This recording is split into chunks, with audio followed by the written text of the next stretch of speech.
Hi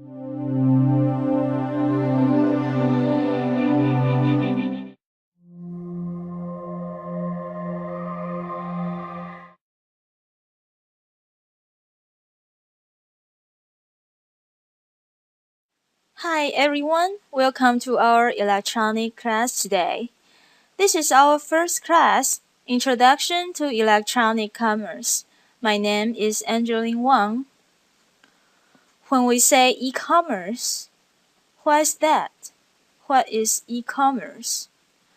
E stands for electronic.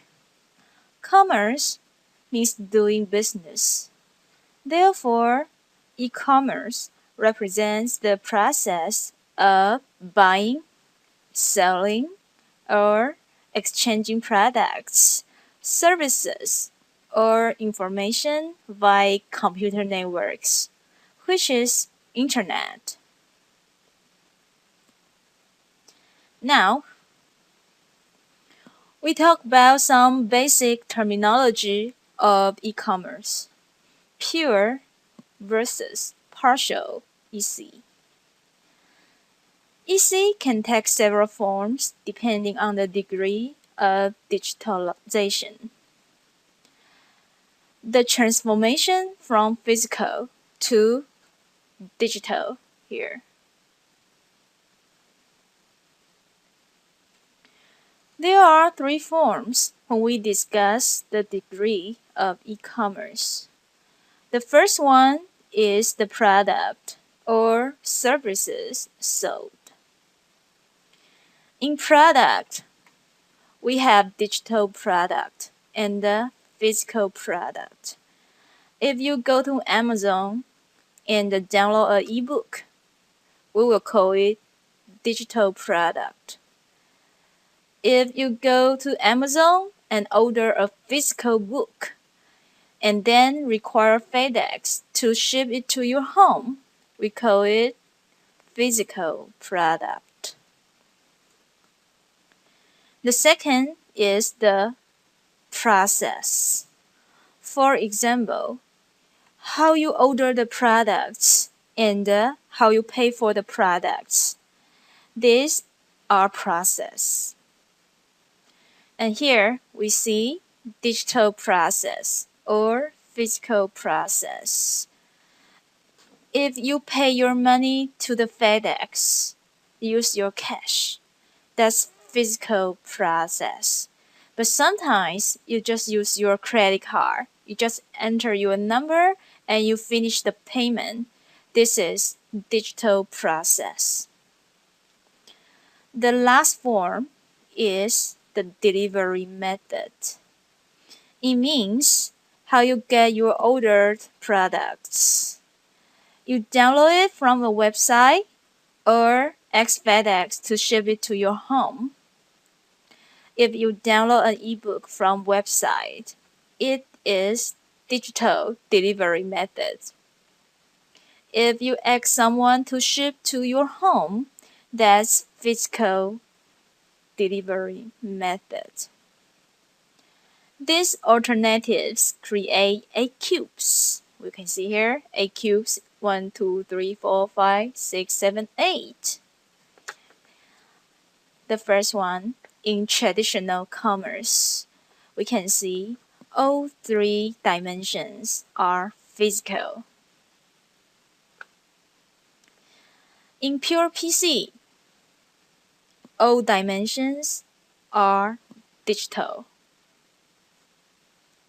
And all other cubes include a mix of digital and physical dimensions. And let's rephrase it again. Traditional. You go to some store, you pay cash, and get a book and bring home. It's traditional commerce. And the pure EC means that you go to Amazon.com and you use your credit card to buy an ebook and then download it to your computer. This is pure EC. Now, let's see how e-commerce got started. The first e-commerce application was Godiva. Godiva is the most famous chocolate company around the world, or we can say it is the most expensive chocolate company in the world.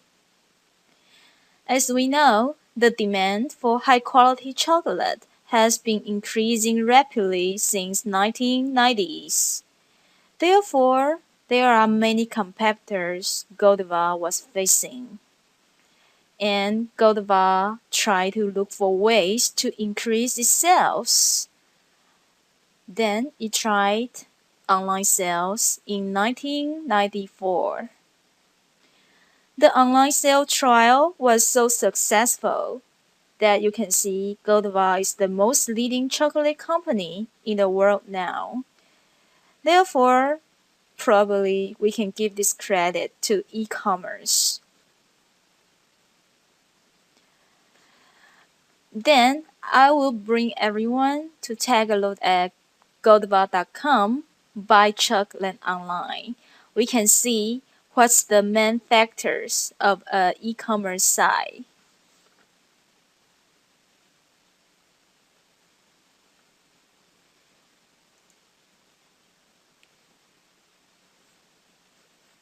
Now, let's take a look at the current Godiva website and see what kind of elements it has. It has chocolate guide. Let's see here, chocolate guide. Wow, clean and neat. This can give chocolate fans the history and the making process of chocolate. And everyone can know the varieties of chocolate, like biscuits, caramels, solid and mints. And do you feel you want to buy the chocolate right now? Since it looks so pretty, clean and neat. The other elements is catalog. Wow, the catalog is also very beautiful, especially the most people who like chocolate are women, and women like pretty things. So the catalog looks so good. It just like impress women. Oh, buy me right now. And the other way of looking at the digital catalog is that the company can save a lot of money on printings. The third one is search engine. Search engine help consumers to find information more easily in a large set of products. And that's why Google is so important right now. Everyone need a search engine to find the right information they want. Here we see chocolate gift baskets, seasonal gifts, gifts by occasions, business gifts. We call it gifts recommendations. If you provide the recommendations for your consumers, that means that you are promoting your products and creates consumers' demand for buying more from you. That makes money. The more your consumer bought, the more money you earned. The last one is my account. Usually every website, they hope you sign up as a membership. Because once a person sign up as a member, the membership can increase loyalty. And being a member makes everyone stick to that site more. So, from Godiva.com, we can see the main factors of a basic online store site. You need the following elements. The first one is introduction to products. The second one is e-catalog. The next one is search engine. And probably you want some gift recommendations for your consumers. And the last one, and I think this one is very important, it's my account. This can increase the loyalty of your consumers. Okay, After talking about Goldova.com example, the first e-commerce example in the world, you might want to ask, oh, is that all? So, are we finishing our e-commerce class? Of course not. There are even more stuff in e-commerce. Therefore, I'll bring you guys to another application of e-commerce. Let's go to the next page.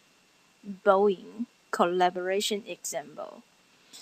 As we know, Boeing is the largest airplane company in the world. The Dreamliner is the first Boeing plane that relies on global partners to build most of the major airframe structures.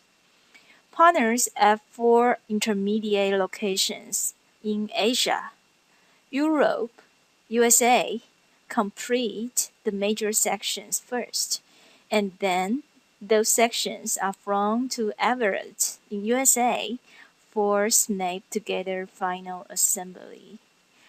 So I will let you guys see the example, the pictures to illustrate the process of this collaboration.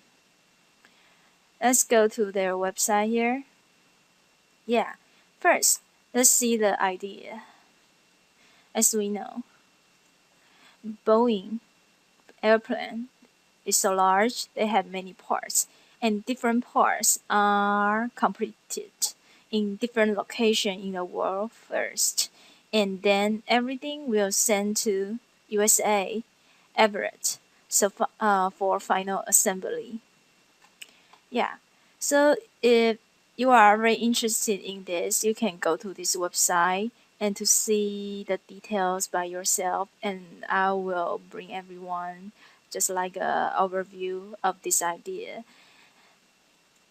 The second one, we can see the parts. If you are very interested in that, you can click on Japan. See what parts Japan are manufacturing.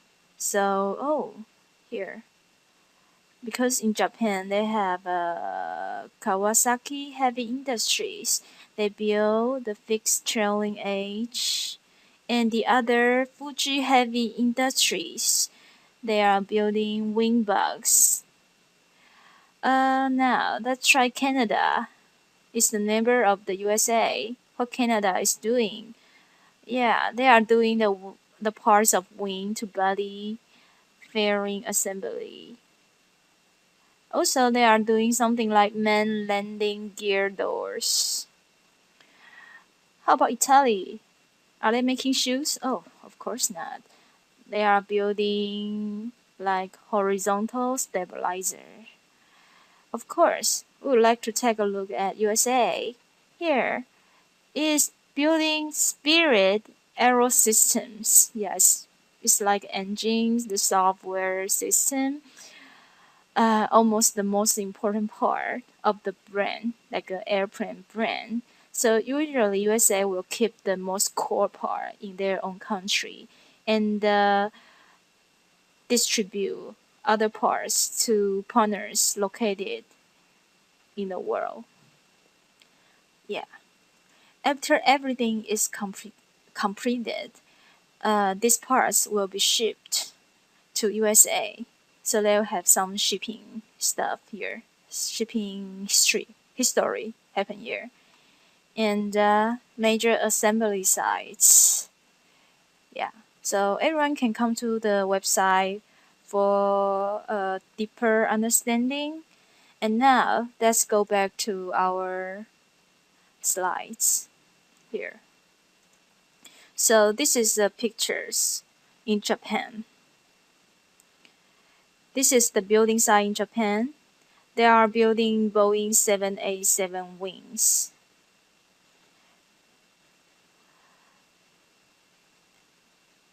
After completing the wings, they will deliver the wings to Everett, USA for final assembly. You can see the delivery carrier is also an airplane. Quite interesting, huh? Isn't it? Yeah, from another angle of Dream Lifter. a fantastic name. Actually, this Dreamlifter is also an airplane. It's Boeing 747, an old airplane which turns into a new life. All parts which have been already completed in different locations worldwide. Now, all of them come to USA, their final destination for final assembly. This is Boeing production line. You might wonder how to collaborate all partners located in different time zones. Is it possible so many partners located in different locations, different time zones need to collaborate with each other to complete a big airplane, such a complicated task? Are they communicating with one another by phones, use your cell phones, or by emails? Is that true? Of course not. They are using collaborative software here. Collaborative software. This is a very basic paradigm. A team, a software team. Let's see. In this team, they might have senior management person. They might have some technology partners, and some developers here, some engineers, some technical support, some OEM customers, distributors, and blah blah blah. Wow, so many roles in here. Let's go back here. So, from this picture, we can know product execution almost always requires cross-functional team collaboration. Cross-functional team collaboration. The diagram illustrates major communication relationships across teams or groups within a software company. Of course, some variation of this is also true for other companies. This cross-team communication and collaboration today largely happens over email or at in-person team meetings. However, it is not efficient.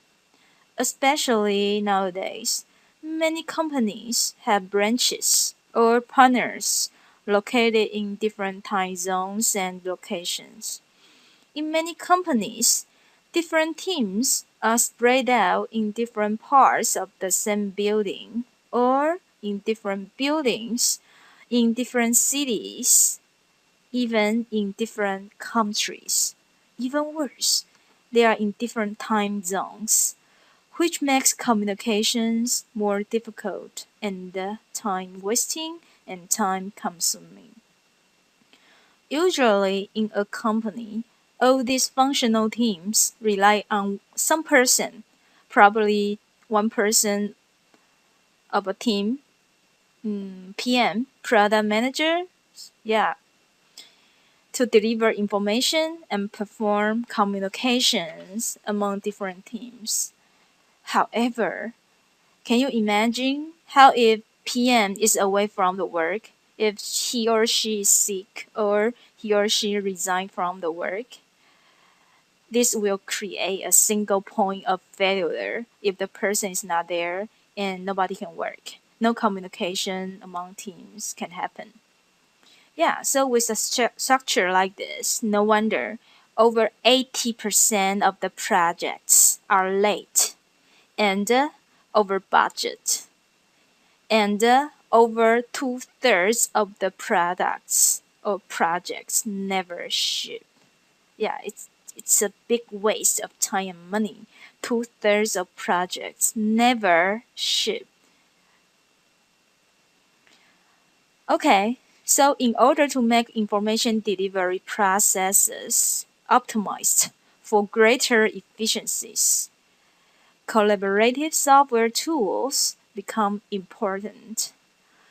Workers in different locations and time zones can directly communicate with each other by software. Everyone can get everyone's information update and response it right away. This is called global collaboration. People can use database and the management system for collaborating partners in different locations and time zones.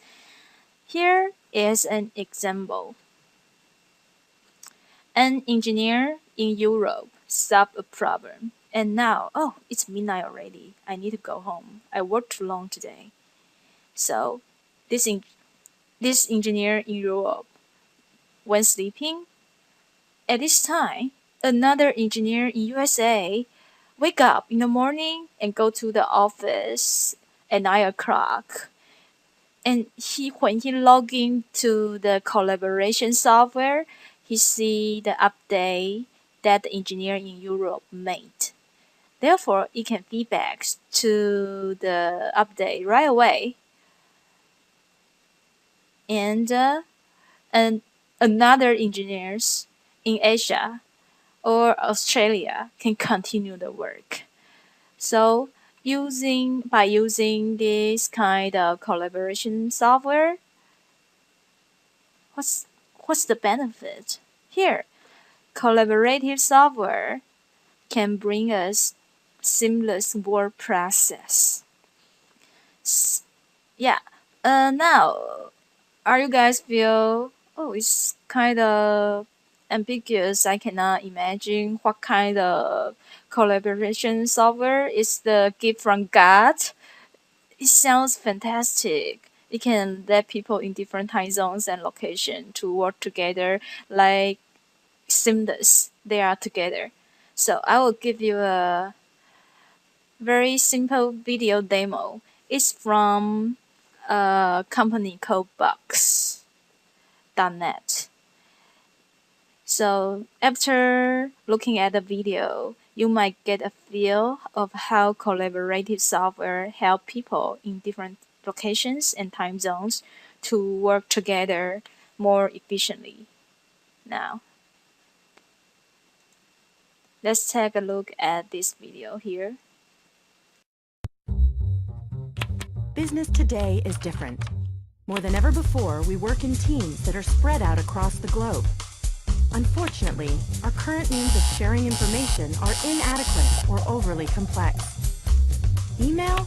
Hard to keep track of all those versions and file sizes. SharePoint? Too complicated for even the simplest tasks. FTP? Too limited for any meaningful collaboration. Wouldn't it be great if there was a simpler way to collaborate that grows with your business? Introducing Box. With Box, collaboration is simple. Box consolidates your content online in a single, easy-to-organize location. You can securely create and share files and folders and continue to build upon them as a team. You can put your whole file system on Box and access everything securely from anywhere, on any device. Share a file with a simple link, or invite people to share a whole folder of files. You can add comments, share bookmarks, create simple documents, and easily manage document workflow with tasks. Upgrade to Box Business and you can view previous versions of a document, customize the Box interface, search the content of your documents, and get activity reports and manage users through an admin console. Box. Sharing should be simple. Sign up for a free trial and see for yourself at www.box.com.